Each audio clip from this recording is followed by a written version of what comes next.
is that thing?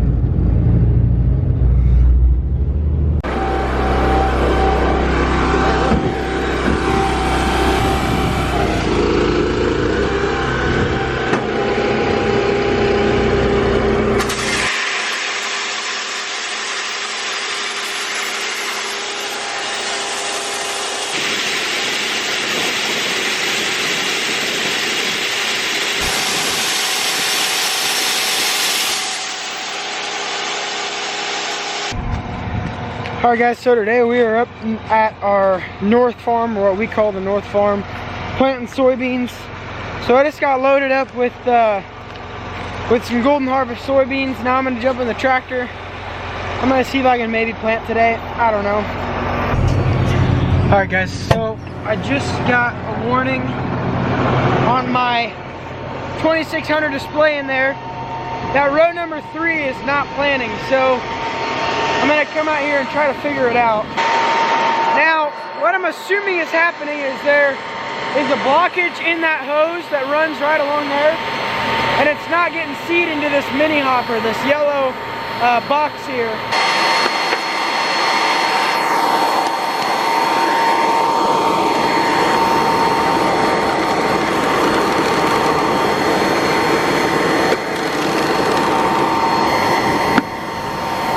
So essentially how this planter works is there are two big yellow tanks. We call it the bulk tank, and it holds all the seed or the soybeans. So there's a white fan right there that's in the front, and what that's doing is that's hydraulic powered to push air through the individual seed lines or hoses that I was just shaking out.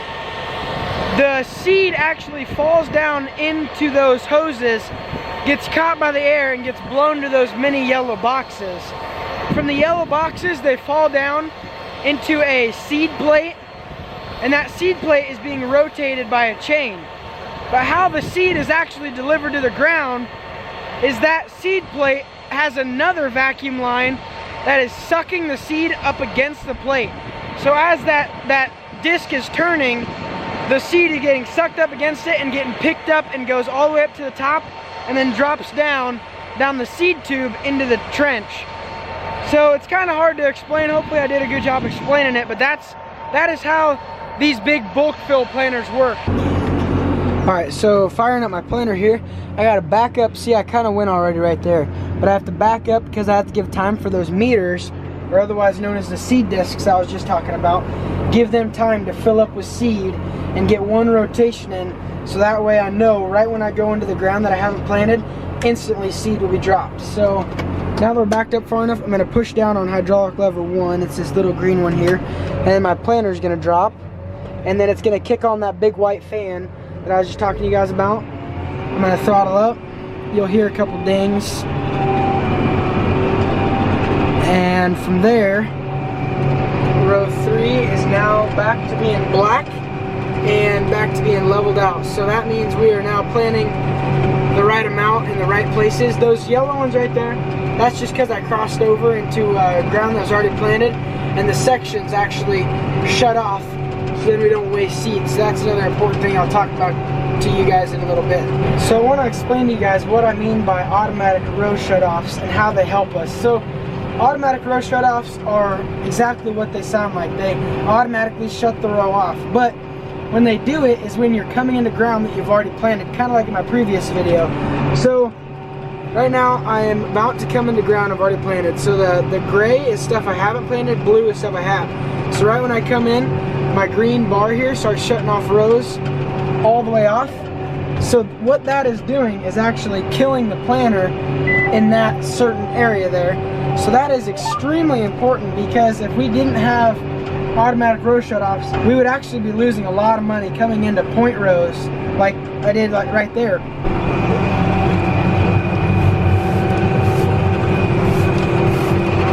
Much better. I think I could probably make it through it. I don't know, it's not like it's 4 feet deep or anything. I think I could potentially make it, but for the good of cause, I'm just gonna turn around, back up. That'd probably be easier.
part 2 coming at you.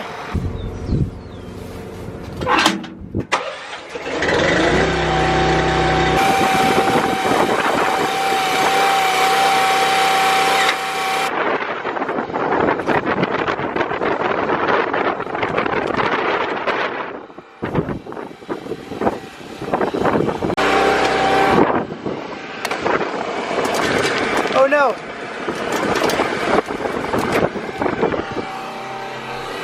Ugh, these are not good. They're little rocks. They'll plug my planter up.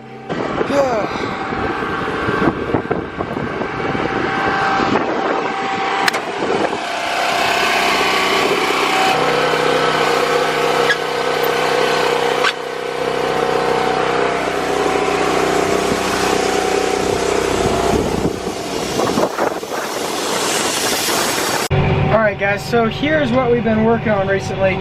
For some reason, the 2600 monitor, which is this monitor right here, obviously it's wanting social distance from me, I understand, is what it is. We were luckily able to change everything to the 4600 display on the tractor.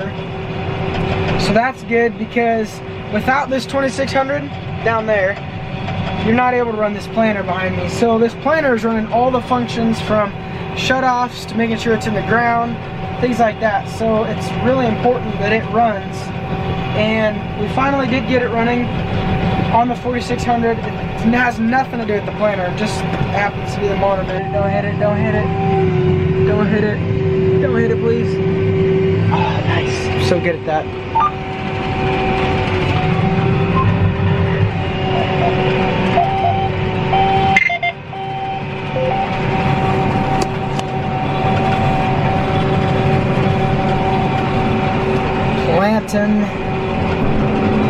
Alright guys, so I was messing around with this monitor trying to set a straight track, and I clicked the wrong button, completely wiped out all the data, whatever you want to call it, off for this field.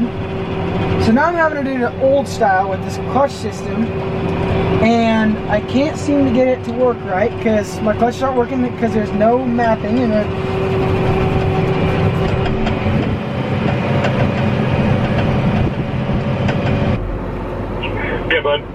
Hey, I'm gonna need hydraulic oil. I just had a line blow.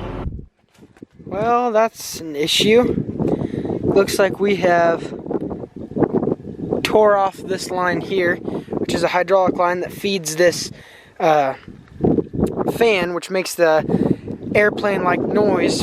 This is the bulk system, the tank. All the seed is in there, and it funnels down to this delivery system, which has constant flow of air from this fan here that's getting blown into the feeder system, or the seed delivery system, and then it comes out individual hoses being pressured by air.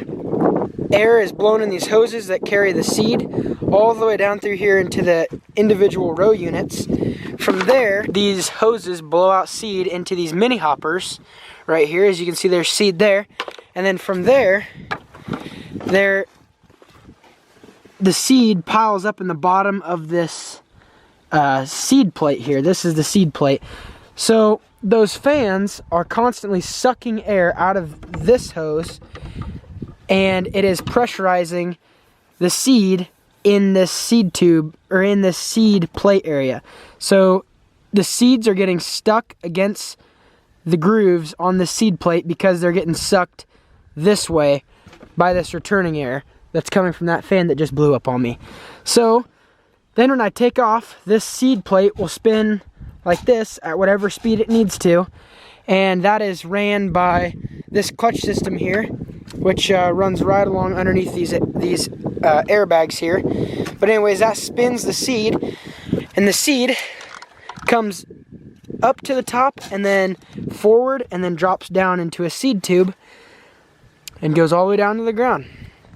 So now I'm getting a call. These hydraulic lines flow down along here, and they get plumbed through the actual frame of the planter. I know it's hydraulic line 3, so I can go ahead and pull hydraulic line 3 off of here, get that undone. I'm gonna have to loosen up this plate here that's holding them all together, cut off these zip ties more likely, and then pull it out of the frame. Hey, Dad.